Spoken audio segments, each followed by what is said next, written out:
Bom dia, bem-vindo à aula de língua portuguesa. Vamos a iniciar con la clase del día de ahora. Tenemos un nuevo versículo de esta semana, que es Mateo 6:31, siguiendo la secuencia, ¿verdad? De lo que vendría siendo el verso por verso. En español nos dice, no os afanéis pues diciendo que comeremos o que beberemos o que vestiremos. Vamos a ver la traducción de la Nueva Biblia Viva al portugués. Y en este caso vamos a aprovechar el versículo para poner en práctica lo que hemos estado estudiando de las eres guturales, eres uvulares, eres francesas, como se les quiera llamar. Y vamos a ver qué palabras de las que están en el versículo tienen, digamos, alguna de ellas. Así que eso va a ser el día de ahora. Vamos a practicar con este verso. Lo voy a poner por acá, ¿verdad? Y vamos a ir viendo palabra por palabra, ¿verdad? Vamos a tratar de correr un poquito por el tiempo para que podamos alcanzar a ver todo el versículo. Hay algunas palabras pues que tienen eres, otras que no, pero vamos a aprovechar ahí cada una de ellas para ir viendo algunas características, ¿verdad? Entonces, vamos a irlas separando acá. Algunas van a ser como repetidas, ¿verdad? Porque son palabras que se repiten dentro de este mismo verso. Bueno. Para efectos del ejercicio, pues vamos a utilizar lo que vendría siendo la plataforma de Wiktionary, que ya la hemos utilizado en otras ocasiones, pero ya estamos un poco familiarizados. Recordando siempre que hay que utilizar la versión en inglés, que es la más completa en cuanto a información. Vamos con la primera, y claro, ahí encontramos ya una primera R. Entonces vamos a ir a buscar acá, vamos a sacar, y claro, no se nos olvide que de acuerdo a Brasil, esto se puede pronunciar con este sonido que viene siendo la J que nosotros decimos, como POC, POC. Vendría siendo más o menos el sonido. Si hacemos el sonido original, sonaría más a POC, POC. Bien, vamos a poner esta palabra, ¿verdad? Poctanto, poctanto. Recordando que esa A que es nasal, es una nasalizada la que debemos de sacar. Voy a hacer un poquito más pequeño quizás el texto. Y vamos a ir dejando ahí las pequeñas variantes que pueden haber de un sonido a otro. Bien, siempre con el alfabeto fonético internacional.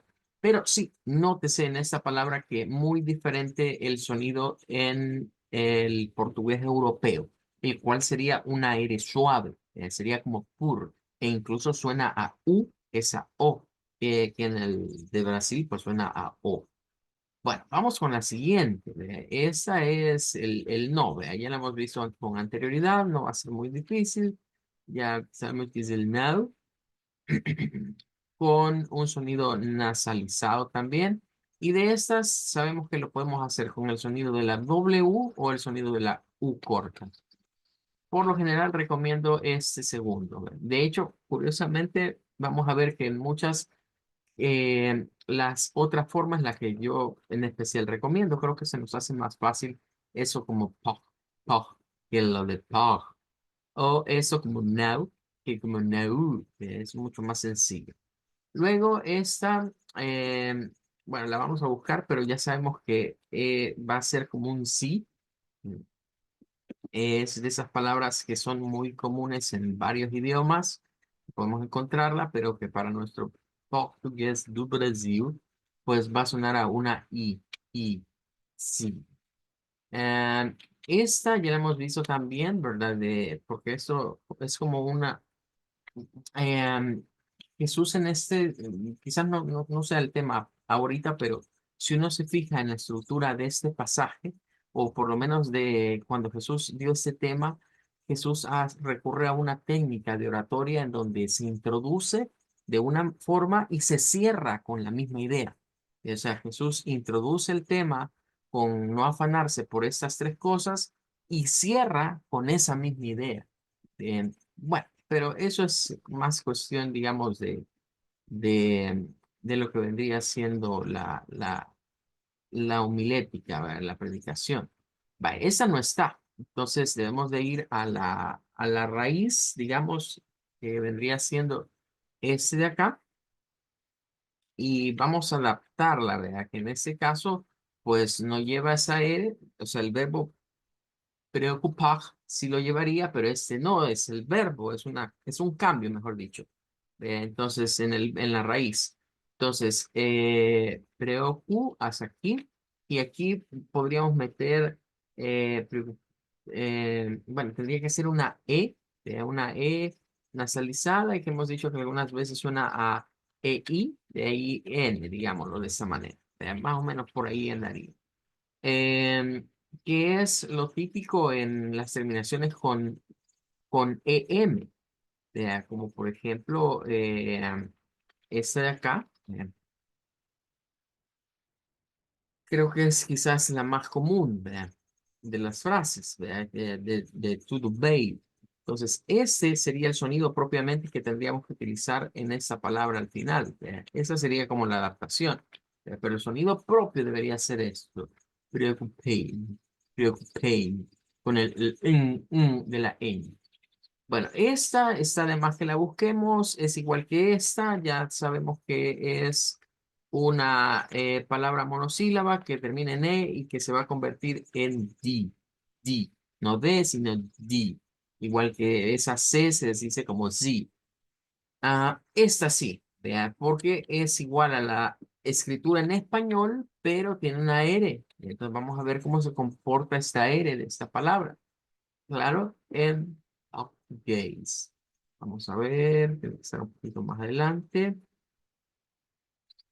Aquí está. Y claro, ahí no podía hacer falta R gutural en esta palabra. Entonces, dogma, dogma. Ahí estaríamos con esta palabra.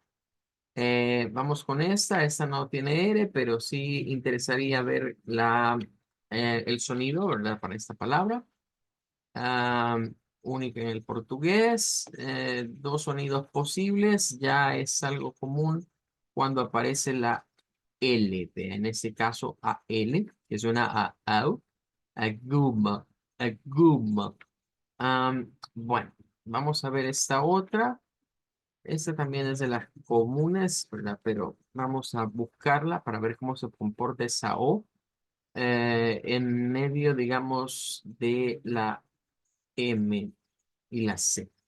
Tendríamos dos pronunciaciones, una con una O nasal y una con una U nasal. O sea que esa puede sonar a com o como cum. Com o cum. Serían dos sonidos válidos en el lado de la parte del portugués do Brasil. Yo me quedaría igual con el sonido de la U. ¿Vea? Ese sonido se vuelve más común. Bueno, la A. Esta, pues, vamos a buscarla porque aparece dos veces, pero debemos tomar en cuenta que es como una vocal, ¿verdad? Y en este caso, bueno, no se está usando como la vocal propiamente, sino que como una, para referirse a una, y pues es una palabra muy común en muchos idiomas. Vamos a buscar acá la que nos interesa, aquí está. Y pues en Portugal se hace la A centralizada, pero en Brasil es como la A nuestra. Así que esa no tendría mayor dificultad para nosotros, ya que la vamos a ver así.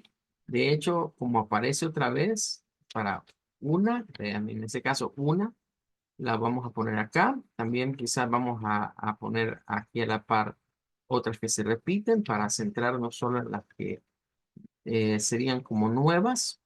Eh, Esta ya la tenemos también. Bien, pum. Bien, y ya nos quedarían menos. Vamos a ir a esta, no tiene R gutural, pero sí termina con E. Y eso ya hemos dicho que es un patrón importante. Entonces vamos a ir a buscarla. Y no solo termina con S, termina con D y con E para variar, que es de esas palabras que distinguen el acento de Brasil del de Portugal, en donde el acento brasileño nos dice que terminemos con G, necesidade, necesidade. Bueno, vamos a otra más. Esas son de las que terminan. Hay varias palabras aquí que terminan en A. ¿Bien? Y que estamos viendo esa A centralizada, esa A media abierta en la terminación. Eh, Esta suena muy a co, pero sin embargo se nos dice que puede hacerse con Q, parecida a esta, parecida a esta. Pero le tiraría más al portugués europeo. Bueno, vamos ahora con esta, que es como un diptongo, que es para decir el o en el portugués, ¿verdad? El o entre dos cosas, o esto o lo otro. Vamos a buscar acá nuevamente para Lingua Portugués. Está. Y tenemos esta otra pronunciación con la W o con el sonido de una U corta. Apuntaría yo más a esta como O. O. Em, Otra palabra que termina con A y que ya por la terminación de esa A al final con consonante, debemos ir pensando en esa A media centralizada, que se parece a la del español, pero que es un poco diferente. Bien, y tendríamos eh, el sonido para Brasil, bebida, bebida. Bueno, esa ya la vimos, solo la vamos a copiar. Y nos quedaría la última, que es con R. Ahí vamos a ver, es de las R's al principio. Vamos a tratar de descubrir. Acá seguramente encontremos una R gutural. Vamos a ver, ahí estaría la R gutural. Y no solo eso, sino que tenemos el diptongo U, que así como lo vimos acá, para el O en ese caso, vuelve a aparecer la misma forma, pues para pronunciarlo de dos maneras diferentes. Bueno, con eso básicamente tendríamos ya el versículo, digamos, eh, pasado o transliterado. Voy a hacer aquí un poco de espacio para que se vea, para que no nos quede así como muy montado o muy amontonado.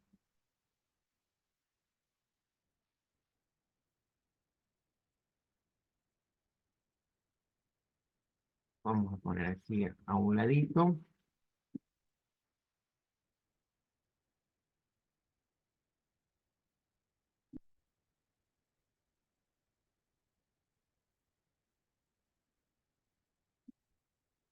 Bueno, nos quedaría de esta manera entonces el ya palabra por palabra. Entonces, tenemos ahí un portanto, não se preocupem de forma alguma com a necessidade de comida ou bebida ou com a roupa. Bueno, vamos a practicar entonces con el versículo de esta semana, ¿verdad? Para la pronunciación. Me indica, Paul, si puede participar con la lectura. Sí, Adelante.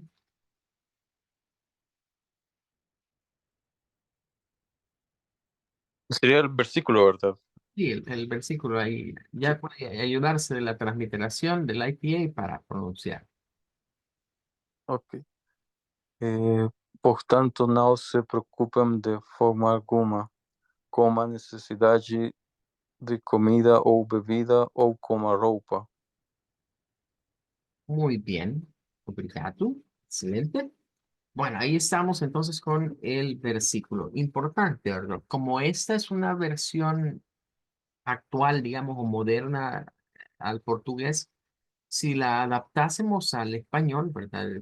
Diría literalmente algo como que, por tanto, no se preocupen de forma alguna o de alguna forma de sus necesidades, ¿verdad? De comida, de bebida o de ropa.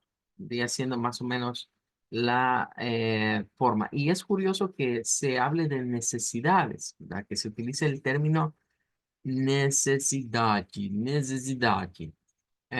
Puesto que comer, beber, ingerir líquidos, vestirse, es una necesidad. Curiosamente, en la psicología moderna existe algo que se conoce como la pirámide de las necesidades.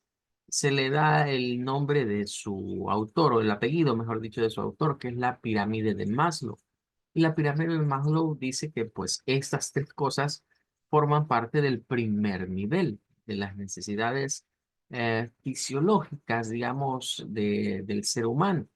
Eh, Resalta pues esa situación, ¿verdad? De que Jesús aquí las consideró como una necesidad, algo que se vuelve para nuestros días importante. Y si tomamos en cuenta que Jesús hace 2000 años dijo que esas eran las necesidades del ser humano, pareciera que en nuestras sociedades modernas son las mismas. O sea, pues si uno se pone a comparar o a preguntar aquí en El Salvador, por ejemplo, qué negocios son los que más venden o si yo quiero emprender, cualquier experto le dirá, mire, que sea de comida, de bebidas o que sea de ropa. Eso le va a pegar. Esos son los negocios que siempre se mueven acá.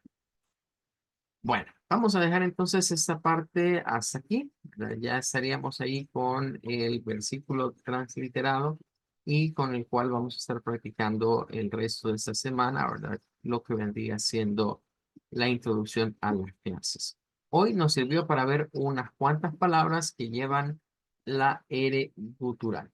Bueno, estamos revisando, de hecho, con ayuda de esta página, lo que era la pronunciación de las R's. Ya habíamos hecho algunos de los ejercicios que están acá sugeridos, ¿verdad? Sin embargo, pues en la siguiente parte debemos de hablar de la R muda en portugués. Es el siguiente aspecto que debemos tomar en cuenta. Eso de la R muda en el portugués es bastante parecido a, bueno, mejor dicho, esto tiene que ver con un fenómeno que se llama la roticidad de un idioma. Cuando hablamos de roticidad de un idioma, nos referimos precisamente a si la R suena o no suena. Es así que hay algunos dialectos que se consideran róticos y otros dialectos que se consideran no róticos. Ahora, que sean róticos y no róticos no significa que siempre la R va a ser muda, es en algunos casos. Pero esta particularidad de que la R al final no suene, el portugués lo retoma, claro está, de algo otros idiomas, ¿verdad? Tanto el francés, el alemán y el mismo inglés tienen lo que vendría siendo muchas pronunciaciones de este tipo. Ahora, en el inglés es más específico porque es el inglés conocido como el inglés de la corte, el que no suena de esta forma. Ahora, ya habíamos dicho acá que para estas palabras debemos tomar en cuenta que aquí está lo que vendría siendo una transliteración más adaptada, digamos, para el español. No está la del alfabeto fonético internacional. Entonces vamos a hacer ahorita con estas palabras, vamos a hacer lo mismo que hicimos al principio, de ir a traer la transcripción fonética de acuerdo al IPA o al alfabeto fonético internacional y luego compararlas con las que están aquí en la página. Este tipo de ejercicios sirve pues para darnos cuenta qué sucede cuando tenemos un sonido aproximado con nuestro idioma en una transliteración y qué sucede cuando vamos a ver el sonido propio del IPA. Entonces vamos a ir viendo cada una de estas. Vamos a comenzar con la primera. Esta vamos a buscarla en minúsculas, creo, porque no nos va a aparecer así como en mayúsculas para el portugués. Vamos a ver, aquí está. Bueno, y esto curiosamente se escribe igual que en el español, ¿verdad? Nada más que veamos acá nuevamente la posibilidad de tener dos pronunciaciones. Tenemos dos pronunciaciones. Tendríamos la pronunciación con la R gutural y la pronunciación con la J, ¿verdad? Que sería una forma, digamos, de estarlo pronunciando. Bueno, ahí estaríamos con la primera. Vamos ahora a la segunda. Vamos a buscar la segunda y luego vamos a hacer la comparativa, ¿verdad? Con lo que está en la página. Bien, en este caso, vamos acá y podemos ver nuevamente la aparición de lo que vendrían siendo R gutural y bueno, el sonido de esa como J, ¿verdad? Que podemos hacer al final. Vamos a ver la siguiente.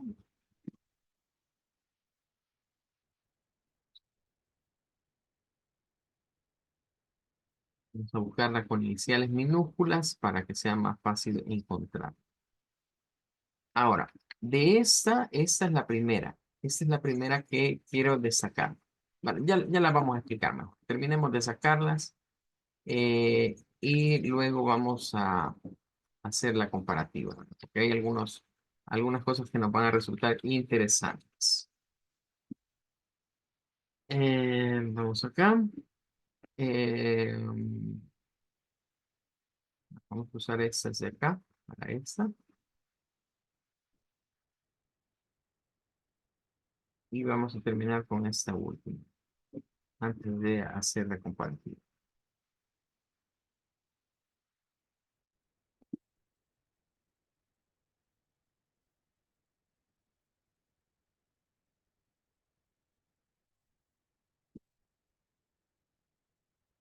Sí, ahí estaríamos entonces ya con todas las palabras en el IPA. Ahora vamos a retornar aquí y ahora vamos a hacer acá la comparativa. Aquí nos dice que es una muda. Nos da, por ejemplo, de lo que vendría siendo como una pronunciación, ¿verdad? Nos dicen, la idea es como que no sonamos lo que vendría siendo la R, pero se le pone como cierto acento a lo que vendría siendo la vocal. Entonces aquí se nos da ese acento o ese diacrítico que puede ir variando entre uno y otro. Ahora, cuando lo comparamos con lo que acabamos de ir a ver, nos dice que las pronunciaciones de estas palabras o son con la R gutural o son con el sonido de esa H que le tira una J. Es decir, allá estamos viendo la primera palabra como ma, con ese acento fuerte al final, ma. Y en este lado se nos dice, bueno, es mag con la mag, o es mag, con el sonido como de esa J. Hay diferencia. En el otro se nos dice es algo como la Z, pero del otro lado se nos dice, bueno, es la Z o la Z o la Z. Hay un sonido al final. La siguiente se nos dice de este lado es Fali. Y del otro lado se nos dice es Fali o Fali. Pero de esta, nótese que está entre paréntesis. Eso es bien importante porque cuando en un diccionario se nos dice que la R gutural está entre paréntesis, es porque se nos está reconociendo que se puede omitir el sonido. En las otras no. En esta sí nos está diciendo siempre el símbolo entre paréntesis significa que se puede omitir el sonido y está, digamos, permitido o no hay mayor inconveniente en hacer. En la siguiente tenemos de este lado, mire, dígalo más o menos como mayo, eh, pero se nos dice al otro lado, esto es majo. Si ese diptongo ahí lo hacemos sonar como J o como mayo. Si hacemos sonar esa H, es como una J al final. Esto, nótese que no se podría hacer majo, así, ajá, porque sonaría dos veces esa consonante como J. Por eso es que deja claro que si nosotros hacemos el sonido de la J para esa AI, vamos a usar la R gutural.